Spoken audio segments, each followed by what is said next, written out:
Donc bonjour à tous, ici c'est Jean-Jean, alias Jean-Jean la bricole, et sur cette chaîne on parle de crypto-monnaie.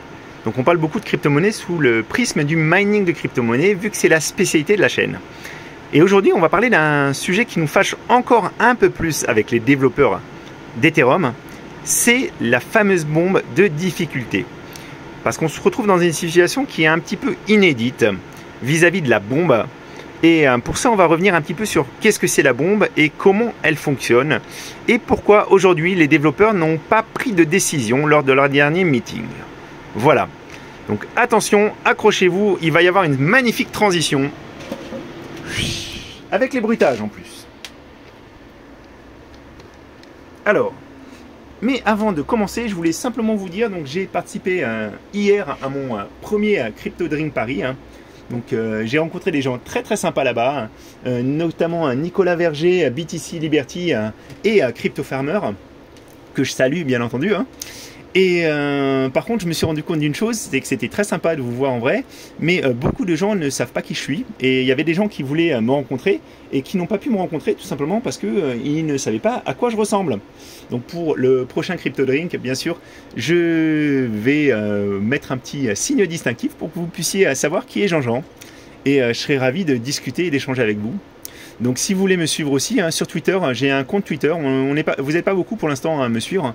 Je pense qu'il y a beaucoup de gens qui ne savent pas que j'en ai un, c'est Jean-Jean Bricole sur Twitter. Voilà. Je découvre, alors je ne suis pas forcément toujours à même sur tous les sujets. Je ne sais pas très bien tout utiliser, toutes les fonctionnalités de Twitter, mais ça va venir, ça s'apprend, c'est comme le minage, il n'y a rien de compliqué, il faut un petit peu de temps d'adaptation. Voilà. Aujourd'hui, donc le sujet, je voulais remercier mon confrère parce que je me suis beaucoup inspiré de son travail, tout simplement, pour faire cette vidéo. C'est Red Fox Crypto, donc je vous en ai déjà parlé, c'est un YouTuber américain, nord-américain, que j'apprécie beaucoup, qui a fait d'excellentes vidéos, il creuse certains sujets vraiment de façon intensive, et je le remercie du coup, encore une fois, pour le sujet de la bombe de difficulté. Parce qu'en fait, donc cette bombe, elle existe depuis 2015, qu'on soit bien d'accord, c'est pas un sujet qui est récent, mais il y a eu des différences cette fois-ci. Donc la bombe de difficulté, pour ceux qui ne savent pas, c'est une bombe qui a été implantée dans le système Ethereum pour augmenter de façon exponentielle et artificielle la difficulté de minage sur le réseau Proof of Work. Et ça remonte à 2015, parce qu'en 2015, ce qu'ils avaient prévu, les développeurs, c'était de passer rapidement, rapidement, je dis bien, du système de Proof of Work au système de Proof of Stake. Et pour ça, ils avaient prévu deux blockchains, donc la blockchain Proof of Work et une autre blockchain Proof of Stake. Et pour inciter les gens à arrêter avec cette première blockchain Proof of Work, pour arrêter le minage et faire la transition sur le Proof of Stake, ils avaient prévu donc de rendre plus difficile le minage. Et c'est ça la bombe de difficulté. Donc la difficulté doit augmenter de façon exponentielle, ce qui fait qu'à un moment, on se retrouvait avec ce qu'ils appellent l'âge de glace. Donc il y a des petites illustrations, j'ai trouvé des petites illustrations sur ce sujet. L'âge de glace, c'est le moment où plus personne ne peut miner sur le réseau Ethereum parce qu'on ne trouve plus de blocs. Donc sur le réseau Proof of Work, parce que la difficulté pour trouver ces blocs est trop élevée et que les mineurs, ils arrêtent, ils abandonnent le sujet. Alors, pour bien comprendre comment fonctionnent les réseaux Proof of Work, il faut savoir que les réseaux de Proof of Work, ils adaptent leur difficulté en fonction du temps que doit mettre la blockchain pour trouver des blocs. Donc sur le réseau Ethereum, les blocs sont censés être trouvés entre 12 et 14 secondes. Voilà. Et la difficulté est évaluée suivant cet intervalle.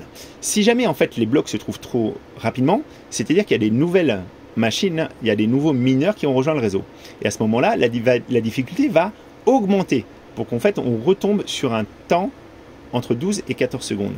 Et par contre, si des mineurs quittent le réseau, à ce moment-là, les blocs vont mettre plus de temps à être trouvés, et à ce moment-là, le réseau va diminuer sa difficulté pour que les blocs puissent être trouvés toujours dans cette time frame.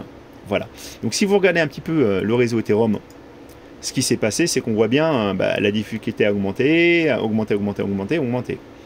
Donc il y a de plus en plus de gens qui ont rejoint le minage de crypto-monnaies Ethereum. Il y a eu une baisse, ici, et après, bon, ça fait que augmenter.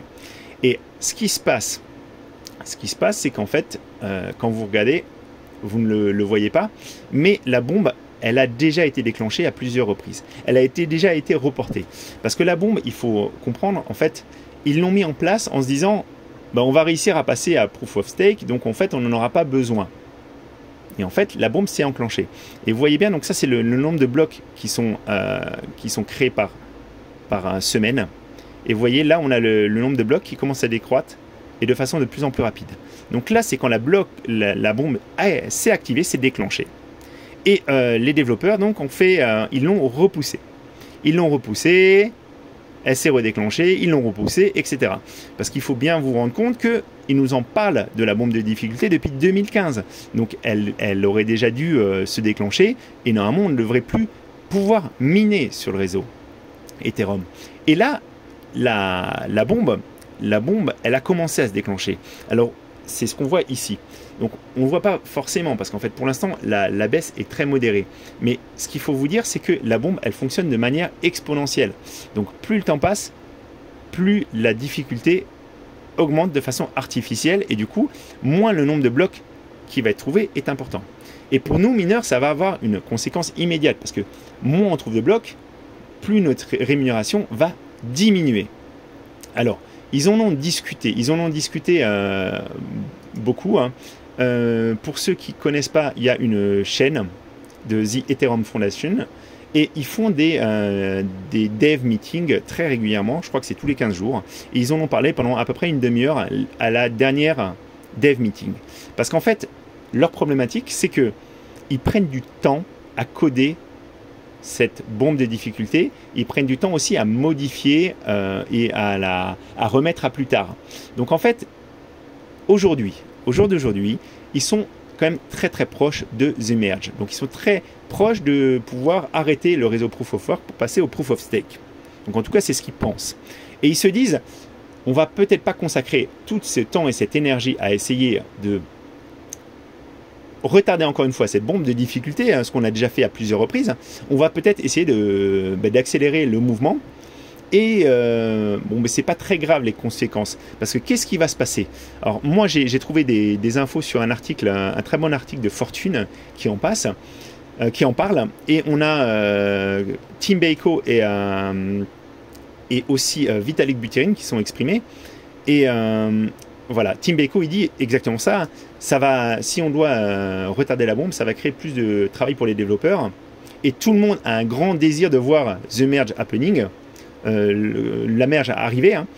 Bon, tout le monde sauf nous, hein, les mineurs, parce que ça nous... Moi, en tout cas, je fais partie des gens qui... Il y a des gens, alors je sais qu'il y a des gens qui pensent que c'est une bonne chose, que plus vite ça va arriver, plus vite on va être fixé. Mais ça va aussi avoir ça risque d'avoir un gros impact pour nous mineurs. Donc moi, clairement, si on pouvait garder un petit peu encore l'Ether pendant quelques mois, je ne serais pas contre. Et c'est pas dit de toute façon que ça soit une réussite, The Merge. Voilà. Mais ça, c'est mes pensées. Et Vitalik a dit, alors, on doit évaluer la souffrance que ça représente, parce que ce qui va se passer, c'est comme la difficulté va augmenter de façon exponentielle, le réseau va trouver des blocs moins régulièrement, et on va plus être sur 12 secondes par bloc. On va mettre de plus en plus de temps pour trouver des blocs. Et lui, ce qu'il dit, c'est pas grave si on trouve des blocs toutes les 20 à 25 secondes pendant un certain temps, parce que c'est quelque chose qu'on a déjà vécu par le passé, et le monde ne s'est pas terminé. Hein. Mais il faut se dire que en ce moment, il y a beaucoup d'activités sur les smart contracts, il y a beaucoup d'activités sur les NFT qui fonctionnent sur le réseau Ethereum. Donc, ça risque de poser des soucis quand même à la blockchain. Ça risque aussi pour nous mineurs, par contre, un des côtés positifs, c'est qu'on risque d'avoir des frais de transaction extrêmement importants, parce qu'en fait, il y aura de moins en moins de blocs. Donc les blocs seront de plus en plus pleins avec toutes les transactions, et les gens seront obligés de payer énormément pour que leurs transactions puissent passer sur le réseau. Voilà. Pour l'instant, donc de toute façon, ça c'est la grande nouveauté, c'est qu'il ait pris la décision de ne pas la repousser, cette bombe de difficulté. Mais c'est pas dit que lors du prochain dev meeting, ils vont pas se dire bon ben finalement il nous faut encore un peu plus de temps pour The Merge et on va la redécaler. Mais par contre, la bombe est déjà là. On est déjà en train de commencer à en faire les frais, malheureusement, et ça c'est quand même une mauvaise nouvelle pour nous parce que ça va grignoter de plus en plus, de façon de plus en plus importante, nos daily profits. Voilà. Donc j'espère que j'ai été clair dans mes explications sur la bombe de difficulté. Encore une fois, c'est pas quelque chose qui est récent, mais bon, cette fois-ci, c'est peut-être la bonne, c'est peut-être la fois où ils ne vont pas la désactiver, et ça va quand même changer the game, parce qu'en fait, ça va aller de façon exponentielle, donc on va trouver de moins en moins de blocs, nos profits risquent de diminuer, même si ça va être un peu contrebalancé par la hausse des frais. Et ça risque peut-être de proposer des problèmes techniques sur la blockchain Ethereum s'il y a de moins en moins de mineurs et si, au lieu d'avoir des transactions qui sont validées au bout des blocs qui passent toutes les 12 secondes, on a des blocs qui atteignent la minute. Voilà. Après, encore une fois, dans le monde des cryptos, tout va très vite. Donc peut-être que dans quelques semaines ou quelques jours, ils vont changer d'avis. On l'a vu récemment, parfois les développeurs ou les grosses sociétés changent d'avis devant tout simplement la grogne de certaines personnes. Donc on verra ce qui se passe. Eux, ils sont vraiment convaincus qu'ils sont sur la bonne voie. Voilà, bon, ben, on devra se faire une idée, on devra trouver des solutions, mais tout n'est pas noir pour autant. Et moi, en tout cas, j'ai des projets et on continuera de miner. Voilà, ben, c'était Jean-Jean, alias Jean-Jean la bricole, et j'espère que ça vous a plu ce contenu.